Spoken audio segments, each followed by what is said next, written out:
কুকির জন্য আমার কিসের মাথা ব্যথা রে? হ্যাঁ, একটা কাজে এসেছি গায়ে, কাজটা হলেই ব্যাস আর এক দণ্ড গায়ে রইবই না। আর শোন বলি মধু, কাজটা যদি হয় সব্বাইকার লাভ হবে, অনেক টাকা পাবি তোরা।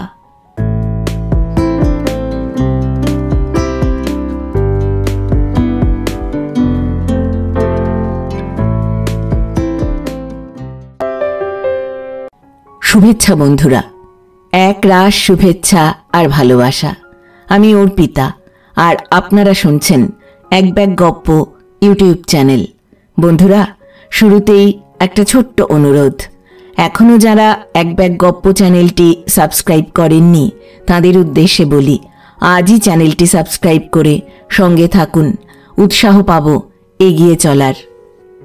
বন্ধুদের কাছে আরেকটি সুখবর, এসে গেল হাসির গল্প, মজার গল্প, ভূতের গল্প এবং শিক্ষণীয় গল্পে ভরা এক ব্যাগ কার্টুন। ভালো লাগলে চ্যানেলটি সাবস্ক্রাইব করে আমাদের এগিয়ে চলতে অনুপ্রাণিত করবেন। এবার আসি আজকের গল্প প্রসঙ্গে। আজ পড়ব শ্রদ্ধেয় কথা সাহিত্যিক মানিক বন্দ্যোপাধ্যায় রচিত একটি ছোট গল্প, গুপ্তধন। গল্প পাঠ করছি আমি অর্পিতা।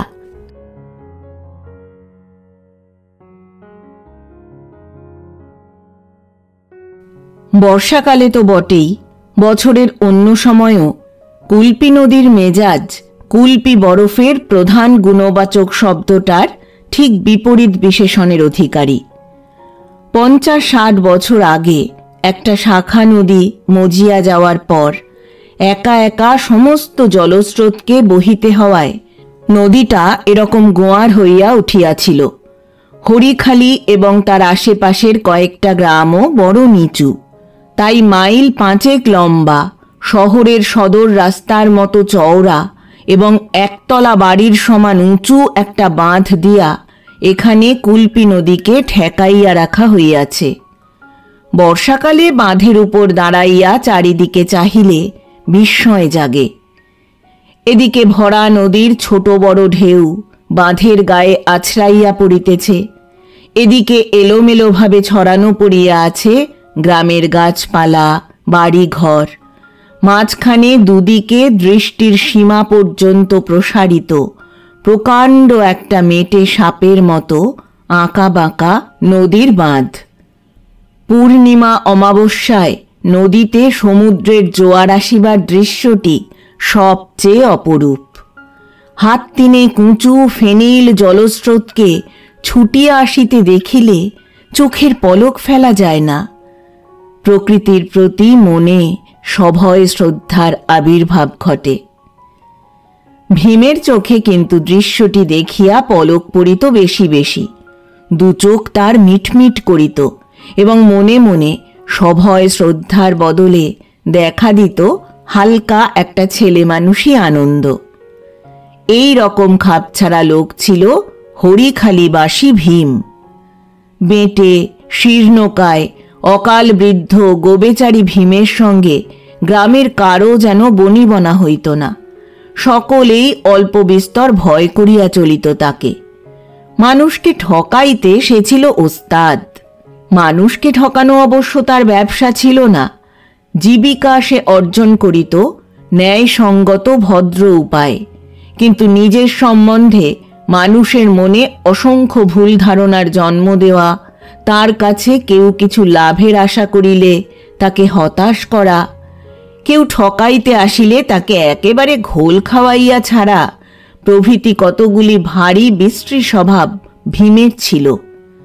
তার চেহারা দেখিয়া কে কল্পনা করিতে পারিত লাঠি খেলার কৌশলগুলি সে এত ভালো আয়ত্ত করিয়াছে যে মাথায় আসল লাঠিয়ালের মতো বাবরি চুল রাখিবার অধিকার তার ছিল। গরু ছাগলের দুধ বেচিয়া ভীম কোথায় এত টাকা পাইত, যাতে গোয়ালপাড়ার অনেকখানি তফাতে কিছু ফাঁকা জমির মধ্যে 11টি পলাশ গাছের আড়ালে সুন্দর একটি গৃহে প্রায় ভদ্রলোকের মতোই স্ত্রী পুত্রের সঙ্গে পরম সুখে বাস করিতে পারিত, তাও গ্রামের লোক ভাবিয়া পাইত না। ছোট লোকের মতো সে অজস্র সুখ উপভোগ করিলে কারও কিছু ভাবিবার ছিল না, কিন্তু ভদ্রলোকের মতো সুখ পাইতে তো পয়সা লাগে, সেটা আকাশ হইতে আসে না। তারপর ভীমের ব্যবহার, ছোট্ট মেনিবাদরের মতো তার মুখ খিঁচানোর স্বভাবের জন্য সকলের গা জ্বালা করিত। সকলের সঙ্গে ভীম যে সব সময় হালকা হাসি তামাশা আর ছেলে মানুষই কৌতুক করিয়া চোখ মিটমিট করিতে করিতে ফিকফিক করিয়া হাসিত, সেটাকে সকলে মনে করিত নিছক বাঁদরামি। ঘরে ঘরে এত অভাব অভিযোগ, লোকের মনে এত দুঃখ কষ্ট, আর সে কিনা এরকম ইয়ার্কি ফাজলামি করিয়া দিন কাটাইবে। নিজের ঘরে সে যা খুশি করুক, লোকের সঙ্গে তামাশা করা কেন? তাও অমন সব কৌশলময় মজাদার তামাশা। মেজকর্তার মাথা ফাটানোর তামাশার মধ্যে কিন্তু কিছু কৌশল থাকিলেও মজা বেশি ছিল না। ভীম যে কেন মেজকর্তার মাথা ফাটাইয়াছিল সে বিষয়ে মতভেদ আছে। কেউ বলে মেজকর্তার হুকুমে ভীমের 6টা গরুকে 7 বার খোঁয়ারে দেওয়া হইয়াছিল বলিয়া। কেউ বলে ভীমের বড় মেয়ে 3 পুকুরের কেষ্টর সঙ্গে যার বিবাহ হওয়ায় গাঁ শুদ্ধ লোক চটিয়া গিয়াছে, মেজকর্তা তার মানহানি করিয়াছিলেন বলিয়া। শেষেরটাই সম্ভবত সত্য, কারণ ভীমের বড় মেয়ে আসিতে না বলিলে রাত দুপুরে মেজকর্তা তার বাড়ির পিছনে পলাশ গাছের কুঞ্জবনে অভিসারে আসিয়া তাকে যে মাথা ফাটানোর সঙ্গত কারণ ও সুযোগ সরবরাহ করিতেন তা সম্ভব মনে হয় না। তাছাড়া নিজের মাথাটা কেউ ফাটাইয়া দিলে সেই বিষয়ে প্রকাশ্যভাবে চুপচাপ থাকার মতো মানুষও মেজকর্তা নন। তবে মেজকর্তার যে মাথাটা ভীম ফাটাইয়া দিয়াছিল সেটাতে যথেষ্ট বুদ্ধি না থাকিলেও তার টাকা ছিল অনেক এবং মানুষের আনুগত্য গ্রামের জমিদারেরই থাকে বেশি।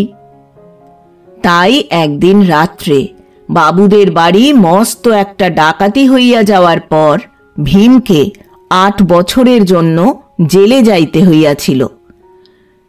ডাকাতির কথাটা মিথ্যা নয়। একজন খুন, 3 জন ভয়ানক জখম আর নগদে গয়নায় প্রায় 23,000 টাকা লুট, এই ব্যাপারগুলি সত্য সত্যই ঘটিয়াছিল। ভীম যে নিজে ডাকাতি করিতে যায় নাই এটা গ্রামের অনেকে বিশ্বাস করিত, এখনো করে। তবে ডাকাতির সঙ্গে তার অন্যভাবে যোগ ছিল কিনা এই বিষয়ে কেউ নিঃসন্দেহ নয়। ভীমের পক্ষে কিছু অসম্ভব হওয়া যে অসম্ভব, লোকে এখনো এই বিশ্বাস পোষণ করে। মেজকর্তার বিশেষ চেষ্টা সত্ত্বেও ভীমের শাস্তি কিন্তু অন্য ডাকাতের কয়েকজনের তুলনায় হইয়াছিল খুব কম। তারা 20 বছরের জন্য দ্বীপান্তরে গেল। ভীম এবং আরও 3 জন ডাকাত মোটে 8 বছরের জন্য বাস করিতে গেল দেশেরই নানা জেলে। 8 বছরের মধ্যে আবার পুরা 1টা বছর মাপ করিয়া 7 বছর পরেই তারা ভীমকে দিল ছাড়িয়া। ভাদ্র মাসের এক দুপুর বেলা ভীম ফিরিয়া আসিল গ্রামে। ভীমকে দেখিয়া গ্রামের লোক যেমন আশ্চর্য হইয়া গেল, নিজের বাড়ি ও বাড়ির পিছনের 11টি পলাশ গাছ একেবারে নিশ্চিহ্ন হইয়া মিলাইয়া গিয়াছে দেখিয়া ভীম তার চেয়ে কম আশ্চর্য হইল না। স্থানটিতে সৃষ্টি হইয়াছে একটি সমতল মাঠের। বাঁশের তৈরি 2 জোড়া গোলপোস্ট দেখিয়া বুঝিতে পারা যায় এখানে এখন ফুটবল খেলা হয়। চারিদিকে খাঁ খাঁ করিতেছিল ভাদ্র মাসের রোদ। তৃষ্ণা মেটানোর জন্য কাছের একটা পুকুরে যাওয়ায় হাদার সঙ্গে ভীমের দেখা হইয়া গেল। হাদা তার ভাইপো, 20-22 বছর বয়স, মাথায় ঝাঁকড়া ঝাঁকড়া চুল। অল্প বয়সে বিবাহ করিয়া একটি মেয়ের বাপ হওয়ার পর হইতে বয়স্ক লোকের মতো গম্ভীর ভারিক্কি চালে চলিতে এবং মাছ ধরিতে ভালোবাসে। পুকুরের ঘাট জুড়িয়া মস্ত এক আম গাছের ছায়া পড়িয়াছিল। পুকুরের ছিপ ফেলিয়া হাদা সেই ছায়ায় বসিয়া টানিতেছিল বিড়ি। 7 বছর দেখা সাক্ষাৎ না থাকিলেও পরস্পরকে তারা তৎক্ষণাৎ চিনিতে পারিল। জেলে 7 বছর ভীমের চুল 1/2 ইঞ্চির বেশি বাড়িতে পায় নাই। হাদার তুলনায় নিজের প্রায় ন্যাড়া মাথাটায় সলজ্জভাবে হাত বুলাইয়া ভীম বলিল, কিরে হাদা? হাদা ভারিক্কি চাল চালিতে ভুলিয়া গিয়া উত্তেজিতভাবে বলিল, কাকা, কবে ছাড়ান পেলে কাকা? ভীম বলিল, পরশু তরশু হবে, কে জানে। তুই তো মস্ত হয়ে গেছিস হাদা, গোপ গজিয়েছে তোর। অজানাকে জানিবার ভয়ে আপনজনদের সম্বন্ধে হাদাকে হঠাৎ সে কোনো প্রশ্ন জিজ্ঞাসা করিতে পারিতেছিল না। হাদার গোপ গজানোর জন্য প্রথমটা কিছুক্ষণ অবাক হইয়া থাকিবার সুযোগ পাইয়া সে একটু শান্তি বোধ করিল। হাদার সমবয়সী একটি ছেলে সে রাখিয়া গিয়াছিল, কে জানে সেও এরকম ঝাঁকড়া চুল রাখিয়াছে কিনা, তারও এরকম গজাইয়াছে কিনা গোপ। তবে এতকাল পরে গ্রামে ফিরিয়া আত্মীয় পরিজনের সংবাদ জানিবার কৌতূহল শুধু কাল্পনিক ভয়ে বেশিক্ষণ ঠেকাইয়া রাখা চলিবে না। প্রথমে ছেলেটার কথাই ভীম জিজ্ঞাসা করিল। না, হাদার মতো সে গোপ গজানোর সুযোগ পায় নাই। ভীম জেলে যাওয়ার কয়েক মাস পরেই স্বর্গে চলিয়া গিয়াছে। মনটা ভীমের যেন মোচড় খাইয়া গেল। কিছু দুঃসংবাদ শুনিতে হইবে এই আশঙ্কা ভীমের ছিল, তবে প্রথমেই এই ধরনের সংবাদ সে প্রত্যাশা করে নাই। হৃদয়টা পুত্র শোকে গোয়ার হইয়া যাওয়ায় বাকি দুঃসংবাদগুলি শুনিবার আতঙ্ক কিন্তু আর তার রহিল না। একে একে হাদা সব সংবাদই দিল। ভীমের বউ আর ছোট ছেলে মেয়ে দুটি বাঁচিয়াই আছে, তবে ওদের মধ্যে প্রথম দুজন যে বর্তমানে কোথায় আছে হাদা ঠিক করিয়া বলিতে পারিল না। অবশ্য 2 জায়গায় যে ওরা আছে তাতে হাদার কোনো সন্দেহ হয় না। হয় 3 পুকুরে বড় জামাই কেষ্টর কাছে, নয় কালীতলার ছোট জামাই নবীনের কাছে। হ্যাঁ, কালীতলার বুড়া নবীনের সঙ্গেই ভীমের ছোট মেয়ে রানীর বিবাহ হইয়াছে। ভীম জিজ্ঞাসা করিল, এ বিয়ে দিল কে? হাদা হাদার মতো বলিল, বাবা, বাবুরা চালা কেটে তুলে দেওয়ায় খুড়িমা তখন আমাদের বাড়িতে ছিল কি না। ভীম বলিল, নবীন তোর বাপকে কত টাকা পণ দিয়েছিল রে? হাদা বলিল, তা জানি না কাকা। ভীম বলিল, তোরা থাকতে তোর খুড়ি জামাই বাড়ি গিয়ে আছে কেন, তা তো জানিস বাবা। ভীমের গলার আওয়াজে ঝাঁঝের খোঁজ পাওয়া যায় না, তবু যে তার কথাগুলি ঝাঁঝালো মনে হয় সেটা সম্ভবত চারিদিকে রোদের ঝাঁঝের জন্য। হাদার বয়স হইয়াছে, অন্যায়টা সে এখন বুঝিতে পারে, তবে বাপ দাদার অন্যায় বলিয়া পুরাপুরি পারে না। গম্ভীর মুখে কৈফিয়াত দেওয়ার মতো করিয়া হাদা বলিল, গা শুদ্ধ লোক, 70টা জুড়ল কিনা, তাই দুঃখ কষ্ট সইতে না পেরে। ভীম বলিল, দুঃখ কষ্ট হবার তো কথা ছিল না বাবা। গা শুদ্ধ লোক 70 হলো, আপনজনও তো ছিল গায়ে। তারপর ভীমকে হাদা তাদের বাড়ি নিয়ে গেল। ক্ষুধায় ভীমের শরীর অস্থির করিতেছিল। শোক দুঃখ যদি বা সে কোনো রকমে সহিতে পারে, ক্ষুধার জ্বালা একেবারেই পারে না। বুড়া নবীনের কাছে যে তার মেয়েকে বিসর্জন দিয়াছে, বিপদের দিনে যে তার স্ত্রী পুত্রের দিকে ফিরিয়াও তাকায় নাই, ভয়ানক ক্ষুধা পাইয়াছে বলিয়াই পেট ভরানোর উদ্দেশ্যে তার বাড়িতে যাওয়া ভীম ছাড়া আর কারো পক্ষে সম্ভব হইত কিনা ভগবান জানেন। হাদা দই চিরার ফলারের ব্যবস্থা করিয়া দিলে সে পরম তৃপ্তির সঙ্গেই তাহা ভক্ষণ করিল। মান, অভিমান, ঘৃণা, ক্রোধ প্রভৃতি মানসিক প্রক্রিয়াগুলি যেন মনের অন্য মনোভাবের রাহাজানির অপরাধে মনের অমানসিকতার জেলখানায় বাস করিতে গিয়াছে। এ বাড়িতে বিশ্রাম করিতেও সে প্রস্তুত ছিল, কিন্তু ইতিপূর্বে বাড়ির কর্তা ফিরিয়া জেল ফেরত একটা ডাকাতকে বাড়িতে ডাকিয়া আনার জন্য হাঁদাকে এমন গালাগালি দিতে আরম্ভ করিল যে চাঁচের বেড়ার আড়ালে দাঁড়াইয়া কথাগুলি খানিকক্ষণ শুনিবার পর ভীম আস্তে আস্তে এক পা করিয়া নামিয়া গেল পথে। পথে চলিতে চলিতে নানা লোকের সঙ্গে দেখা হইতে লাগিল। কেহ কথা বলিল, কেহ বলিল না। যে বলিল তার কথাগুলিও যে মিষ্টি শোনাইল তা বলা চলে না। এমনি ভীমকে একদিন যারা পছন্দ করিত না, আজ জেলের ছাপ মারা সেই ভীমকে তারা খাতির করিবে, এরকম প্রত্যাশা করাই বড় অন্যায়। ভীমের মুখ দেখিয়া মনে হইল না যে অন্যায়টা সে করিয়াছে। এত সব বড় বড় আশা আকাঙ্ক্ষা তার 7 বছরে লোপ পাইয়া গিয়াছে যে হরিখালিবাসী কোনো গৃহস্থের খাতির ও সমাদর পাওয়ার মতো তুচ্ছ প্রত্যাশাকে মনে পোষণ করিবার ধৈর্য হয়তো তার ছিল না। হাঁটিতে হাঁটিতে ভীম গ্রামের প্রান্তভাগে গোস্বামীদের আমবাগানের এক পাশে বাগদিপাড়ায় আসিয়া হাজির হইল। এখন অপরাহ্ন হইয়া আসিয়াছে, রোদের আর সেরকম তেজ নাই। বাগদিপাড়ার সমস্ত স্ত্রী পুরুষেরাই বোধহয় একটা খোলা চালার তলে জমা হইয়া হইচই করিতেছিল। ঠিক চালার তলে নয়, যত লোক একত্র হইয়াছে তার সিকি অংশেরও বোধহয় চালার নিচে গোবর লেপা নিচু ভিটাটুকুতে স্থান সংকুলান হইবে না। কোনো একটা উৎসবের জের চলিতেছে, তফাতে দাঁড়াইয়াই তাহা বুঝিতে পারা যায়। বিবাহাদি কিছু ঘটিয়া থাকিবে, তারই গেলা যে কবে অথবা আজ হইতে কখন আরম্ভ হইয়াছিল অনুমান করা অসম্ভব। তবে ইতিমধ্যেই ফলাফলটা ভালোভাবেই ফুটিয়া উঠিতে আরম্ভ করিয়াছে।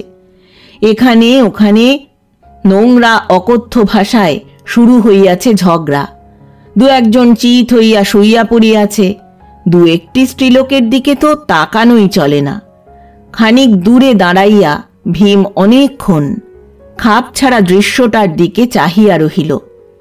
এই অস্পৃশ্য ছোট জাতের পাড়ায় সে উদ্দেশ্যহীনভাবে আসিয়া পড়ে নাই।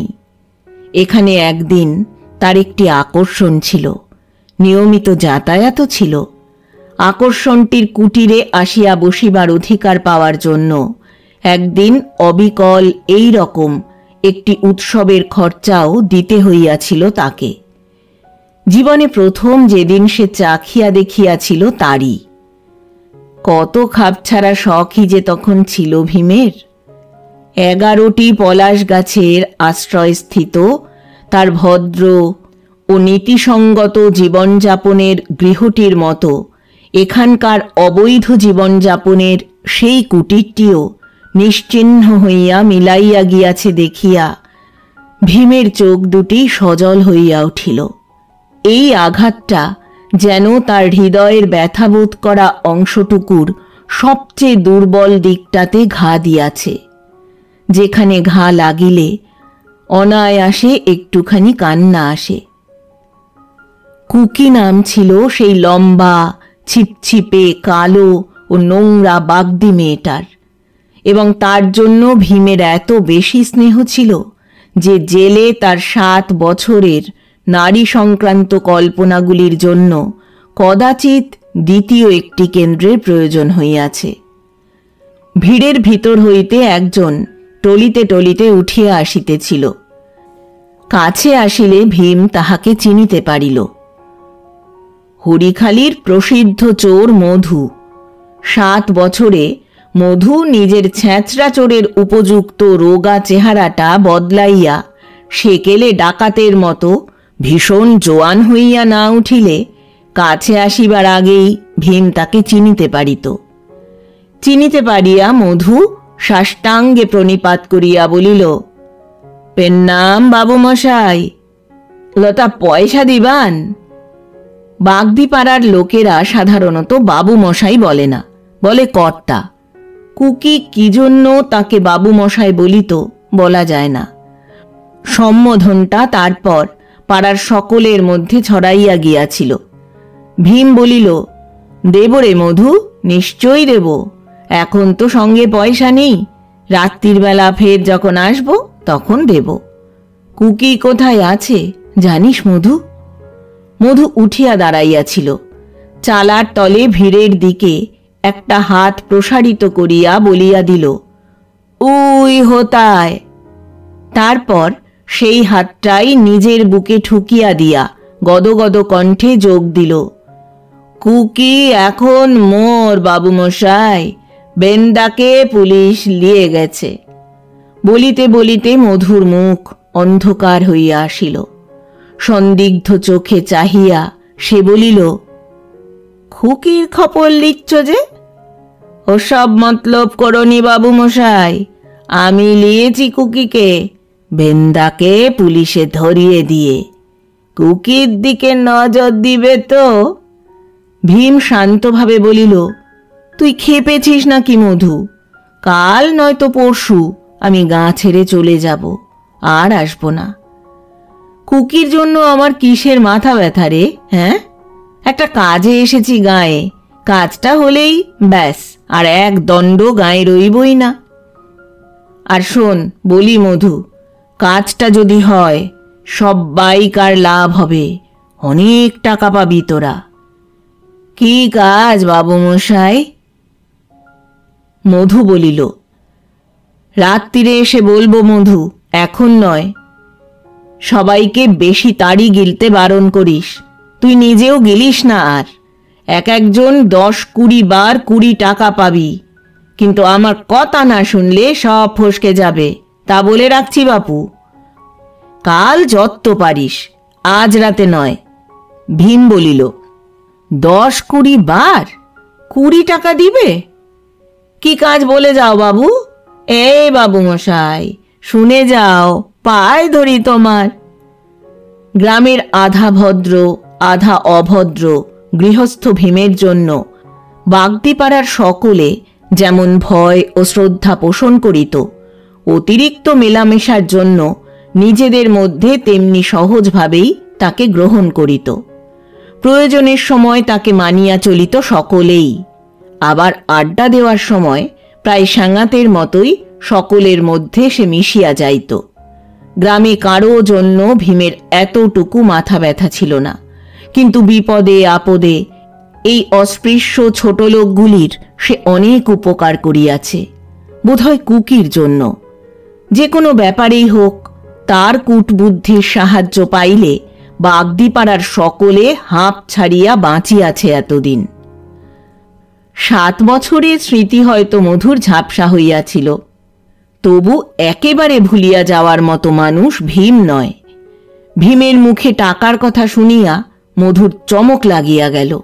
ব্যাপারটা ভালো করিয়া বুঝিবার জন্য সে মুখে মুখেই কতবার যে পায়ে ধরিল ভীমের, তার সীমা নাই।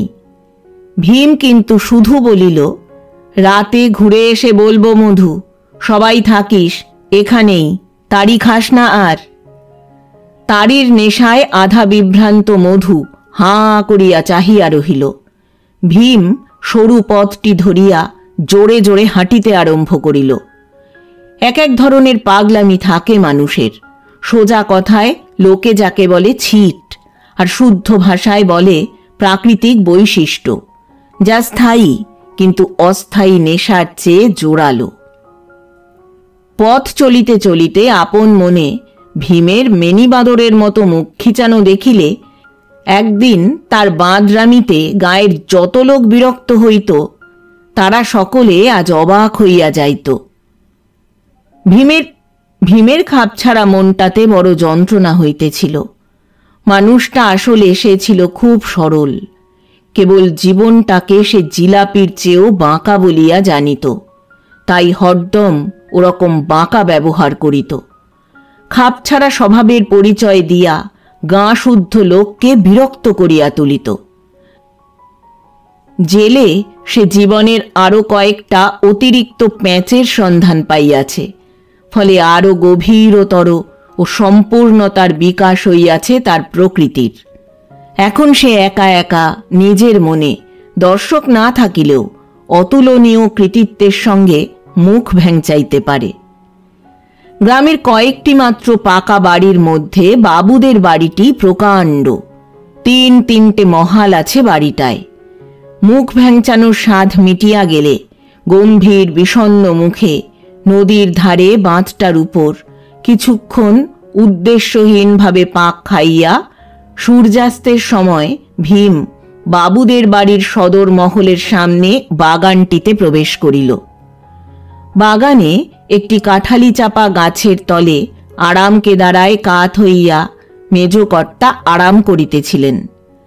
কয়েকটি লুকানো কাঁঠালি চাপা সবে ফুটিবার উপক্রম করিয়াছে, তবু স্থানটিতে গাঢ় মোহকরী গন্ধ এমন স্পষ্ট হইয়া উঠিয়াছিল যে একবার নিঃশ্বাস টানিয়াই আবেগে ভীমের যেন আবার একটুখানি কান্না আসিবার সম্ভাবনা দেখা দিল। মধু তাকে যেভাবে সাষ্টাঙ্গে প্রণাম করিয়াছিল, মেজকর্তাকে তেমনিভাবে প্রণাম জানাইয়া এই ভাবটা ভীম সামলাইয়া নিল অতি কষ্টে। মেজকর্তা সবিস্ময়ে বলিলেন, কে? ভীম, কি চাস তুই? ভীম জোর হাতে বলিল, বাবু, একটা নিবেদন জানাতে এসেছি। একটা ভিক্ষা চাই বাবু, আপনার চেয়ে। যা হবা তা তো হলো, এবার গরিবরে মাফ করে দেন। আমি হলাম গিয়ে আপনার শ্রীচরণের দাস। আপনি বিরাগ হলে কি আমার রেহাই আছে বাবু? একটা উপায় করে দিন কর্তা, যাতে গায়ে একটা ঘরটর বেঁধে। মেজকর্তা সিধা হইয়া বসিয়া বলিলেন, তোর তো স্পর্ধা কম নয় ভীম, তুই আমার কাছে এসেছিস এসব কথা বলতে? ভীম কাতর কণ্ঠে বলিল, আমি বাবুর চাকর। মেজকর্তা তখন একটা হাঁক দিলেন। দুজন চাকর আসিয়া দাঁড়াইতে মেজকর্তা বলিলেন, এই হারামজাদাকে ঘাড় ধরে বের করে দে তো। বেটা আমার সঙ্গে ইয়ার্কি করতে এসেছে। কাল যদি তোকে গ্রামে দেখতে পাই ভীম, জুতো মারতে মারতে গ্রাম থেকে দূর করে দেব। পাজি, ডাকাত, হারামজাদা। ভীম চলিয়া গেলে আরাম কেদারায় কাত হইয়া মাথার চুলের নিচে লুকানো একটা ফাঁটার উঁচু চিহ্নে হাত বুলাইতে বুলাইতে মেজকর্তা লুকানো কাঁঠালি চাঁপা ফুলগুলির গাঢ় গন্ধ মেশানো বাতাস নিঃশ্বাসে গ্রহণ করিতে লাগিলেন। একটা দীর্ঘ নিঃশ্বাস যে তিনি কেন ফেলিলেন সেটা বোঝা গেল না।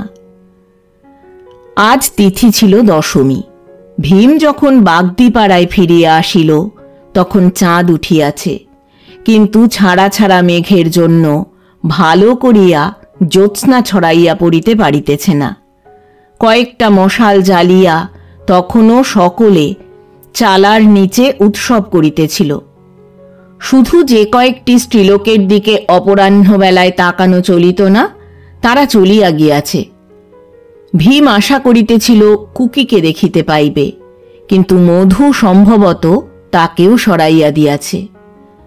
মধুকে বিশেষভাবে বলিয়া গেলেও তারই গিলিয়া দু চারজনের অবস্থা শোচনীয় হইয়া পড়িয়াছে দেখিয়া ভীম মনে মনে আফসোস করিতে লাগিল। তবে একটা সান্ত্বনার কথা এই যে পাড়ার বুড়া মোড়ল বিষ্টুও নেশায় চিত হইয়া চোখ বুজিয়াছে। বিষ্টুর সম্বন্ধেই ভীমের একটু ভাবনা ছিল। লোকটা বড় চালাক, বড় খুঁতখুঁতে তার প্রকৃতি।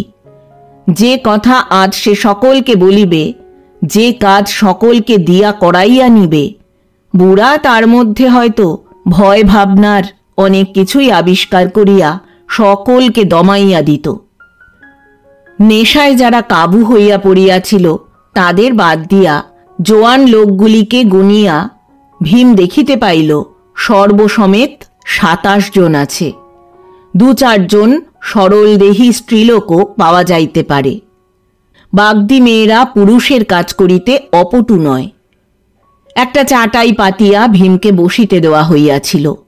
১০-২০ বার ২০ টাকার ইঙ্গিতটা মধু বোধহয় ইতিমধ্যেই প্রকাশ করিয়া দিয়াছিল। ঔৎসুক্য, সন্দেহ ও আশায় বিচলিত গরিব ছোটলোক নারী পুরুষগুলি ভীমের চারিদিকে ঘিরিয়া আসিল। ভীম বলিল, কেউ গোলমাল করবে না, যা বলবো শুনবে, নয়তো সব ফসকে যাবে, কিন্তু গায়ের লোক টের পেলে কিন্তু বিপদ হবে। সবাই চুপ, টু শব্দটি নয়।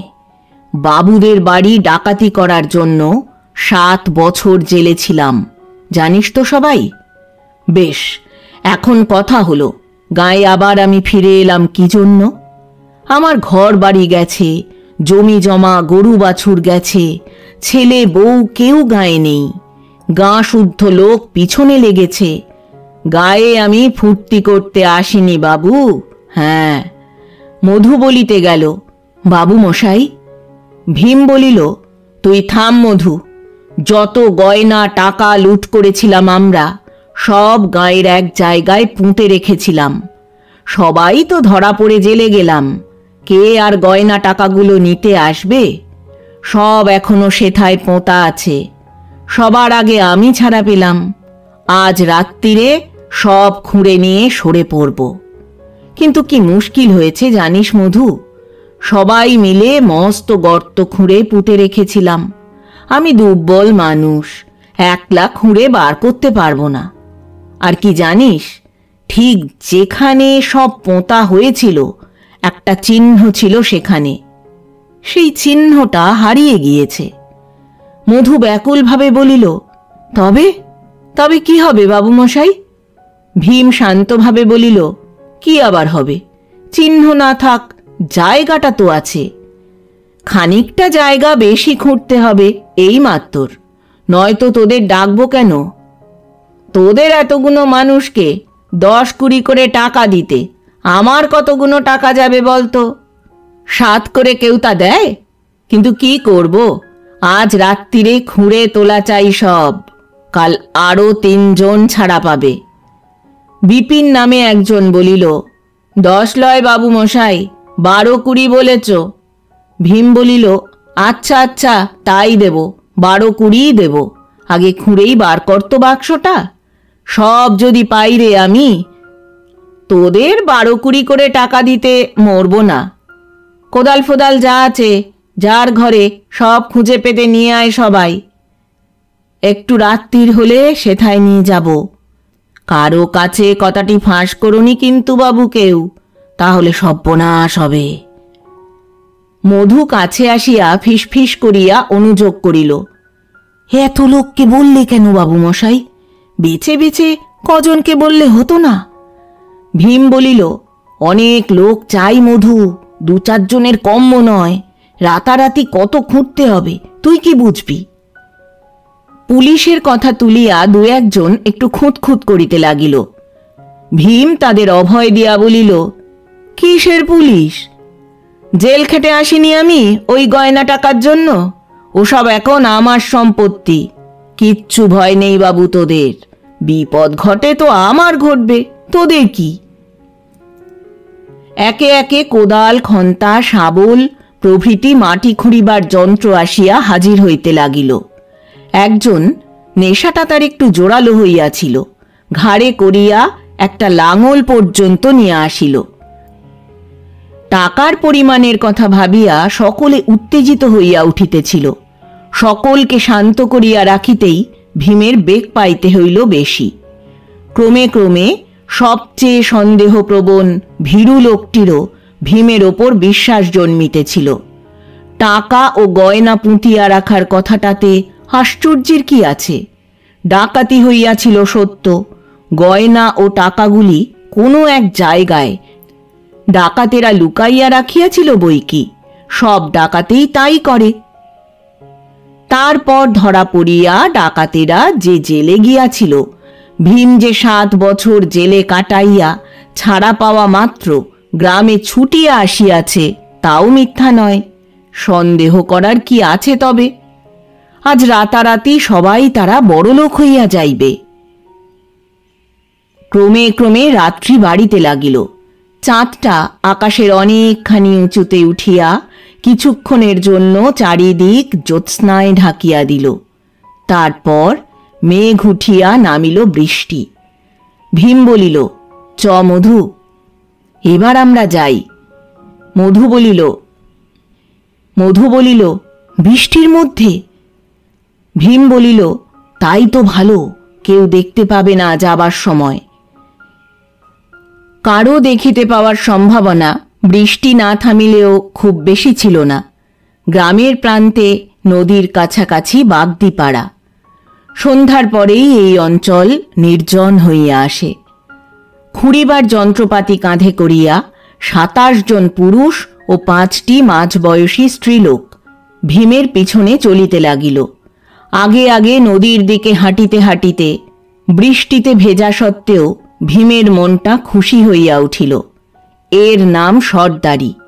এমনিভাবে দল বাঁধিয়া এক একটা মানুষ সংসারে বড় বড় কাজ করে। সে কোথায় নিয়া চলিয়াছে সকলকে এই বর্ষা বাদলের মধ্যে? তার নিজের কাজের জন্য, তার অনেক দিনের স্বপ্ন সফল করার জন্য। আত্মপ্রসাদের অন্যমনস্কতায় জোরে জোরে পা ফেলিয়া হাঁটিতে গিয়া পিছল পথে ভীম একবার একটা আছাড় খাইল। তা হোক, জল মাটির সঙ্গে আজ তার পীড়িতির সীমা নাই। 32 জন মানুষ মিলিয়া আজ যে মাটি খুঁড়িয়া তুলিবে, মুঠা ভরিয়া সেই মাটি তুলিয়া নিজের মুখে মাখিতেও ভীমের আজ আপত্তি থাকিবে না।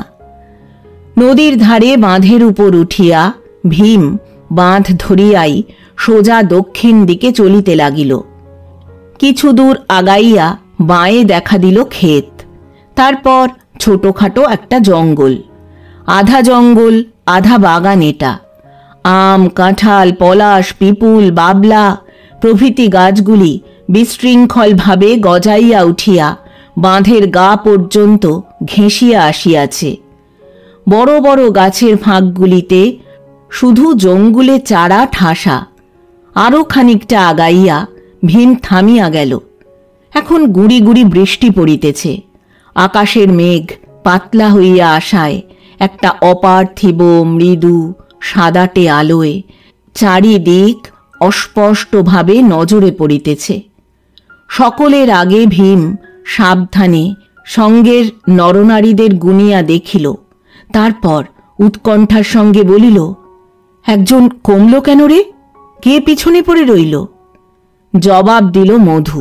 বলিল, কুকি এসেনি বাবু মশাই, রাস্তায় পড়ে আছে। কুকি আসছিল নাকি? আমি দেখিনি তো। ভীম বলিল। মধু বলিল, দেখেছ বাবু মশাই, দেখেছ, খন্তালিয়ে মোটা মতো মেয়ে লোকটা আসছিল না, সে তো কুকি। মধু নাকি অনেক বারণ করিয়াছিল, কিন্তু কুকি কথা শোনে নাই, প্রাণপণে তাড়ি গিলিয়াছিল। তারপর আসিতে আসিতে ধপাস নাড়া দিয়া হুঁশনাই দেখিয়া রাস্তার ধারে গাছতলার দিকে ঠেলিয়া দিয়া মধু চলিয়া আসিয়াছে। বৃষ্টিতে হুঁশ হলে ঘরকে ফিরে যাবে বাবুমশাই। সেজন্য ভীম ভাবে না। সে শুধু অবাক হইয়া ভাবিতে লাগিল যে কুকিকে সে চিনিতে পারিল না কেন। খন্তাধারিণী মোটা স্ত্রীলোকটার দিকে তো কতবার তার চোখ পড়িয়াছিল। চিনিতে পারিলে কুকির সঙ্গে 2-4টা কথা বলিত ভীম। কিন্তু কুকিও কেন তাকে চিনিতে পারে নাই? তার তো চিনিতে কোনো বাধা ছিল না। মধুর ভয়ে কি কুকি তার সামনে আগাইয়া আসে নাই? তার 7 বছরের দুর্দশার জন্য বিনাইয়া বিনাইয়া একটু সহানুভূতি জানাইবার চেষ্টা করে নাই? নিজে সে এতকাল কত কষ্ট পাইয়াছে সেই কাহিনী বলিবার স্বাদ দমন করিয়াছে। মেজকর্তার সম্মুখ হইতে ভীম অনায়াসে বিষণ্ণ মুখে উঠিয়া আসিতে পারিয়াছিল। এখন কিন্তু মধুকে তার মুখ ভ্যাংচাইতে ইচ্ছা হইতে লাগিল। অন্তরটা গভীরভাবে নাড়া খাইলে ভীমের মুখের চামড়াই সকলের আগে বিদ্রোহ করে।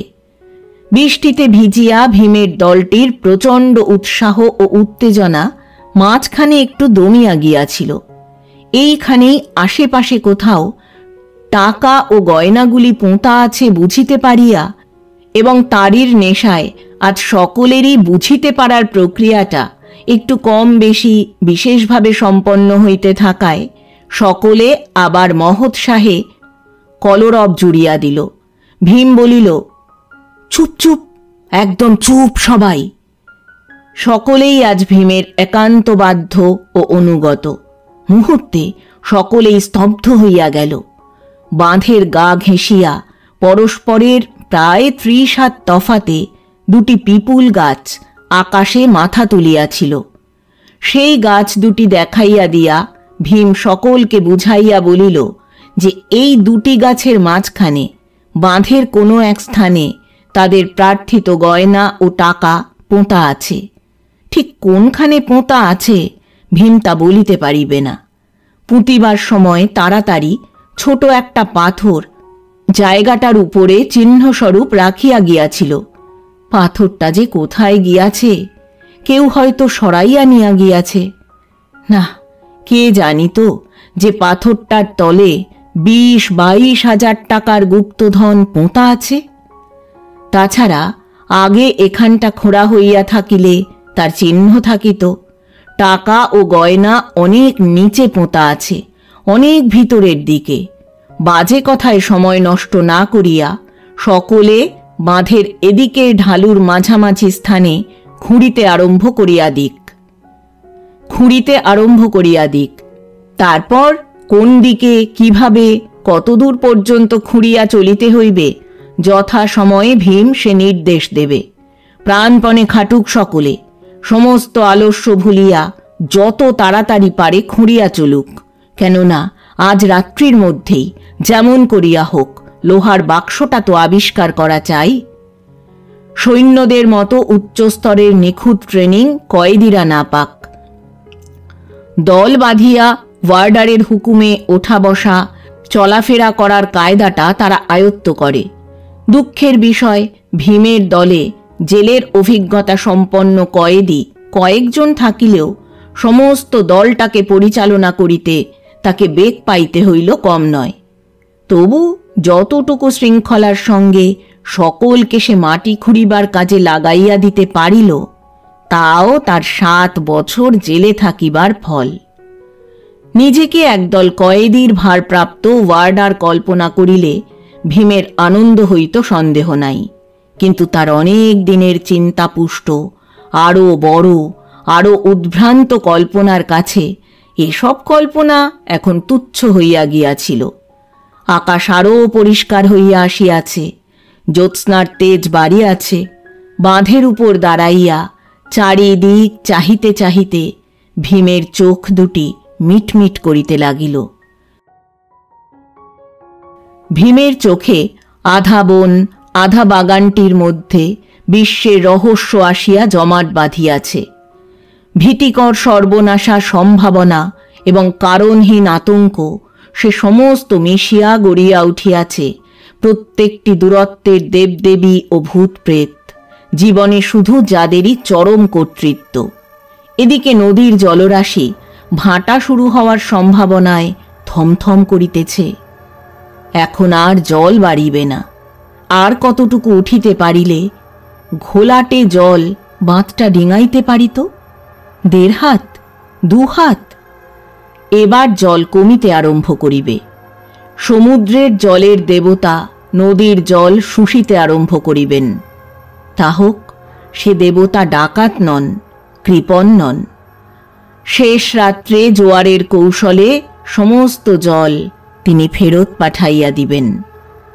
প্রথম ইঙ্গিতে আসিবে মানুষের বুক সমান উঁচু ফেনিল সশব্দ বন্যা। ততক্ষণ ভীম তার অভ্যর্থনার জন্য প্রস্তুত হইয়া থাকিবে। বছরের পর বছর ধরিয়া যে মাটির বাঁধ নদীর এই জলরাশিকে ঠেকাইয়া রাখিয়াছে, ঝপাঝপ শব্দে 31টি কোদাল, শাবল ও খন্তা আজ ভীমের ইঙ্গিতে ক্ষয় করিয়া চলিয়াছে তার অঙ্গ। এখানে বাঁধের 30 হাতেরও বেশি অংশ হইয়া থাকিবে কয়েক হাত চওড়া মাটির একটা পর্দা। জোয়ারের প্রথম আবির্ভাবে সেই পর্দা ভাঙিয়া চুরমার হইয়া যাইবে। তারপর কে ঠেকাইয়া রাখিবে জোয়ারের ক্রমবর্ধনশীল নদীর দুরন্ত জলরাশিকে?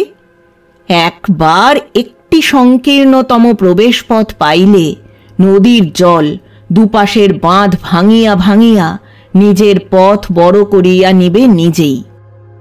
বাঁধের এপাশে নদী গিয়া পৌঁছিবে বাঁধের ওপাশের গ্রামে। মাঠে ঘাটে পথে, বাড়ির উঠানে, ঘরের রোয়াকে, ঘরের মেঝেতে, চৌকির বিছানায়, কে জানে আরো কত উঁচুতে উঠিবে নদীর জল। বাবুদের বাড়ির দোতলায় পৌঁছিতে পারিবে না, এই যা আফসোস। চোখের পলকে বন্যাটা গিয়া যদি সমস্ত গ্রামকে 20 তলা জলের নিচে তলাইয়া দিতে পারিত, যদি নিশ্চিহ্ন হইয়া মিলাইয়া যাইত হরিখালি গ্রাম, কুকি যদি গাছতলাতেই নেশার ঘোরে আচ্ছন্ন হইয়া ঘুমাইয়া থাকে, সে বোধহয় তবে ডুবিয়া মরিয়া যাইবে। যতখানি জল পৌঁছিবে সেখানে বেহুশ ঘুমন্ত মানুষকে ডুবানোর পক্ষে তাই যথেষ্ট। ভীমের মুখটা যেন হঠাৎ বিকৃত হইয়া নদীকে ভ্যাংচাইয়া উঠিল। এই মুদ্রাদোষটা বড় অবাধ্য।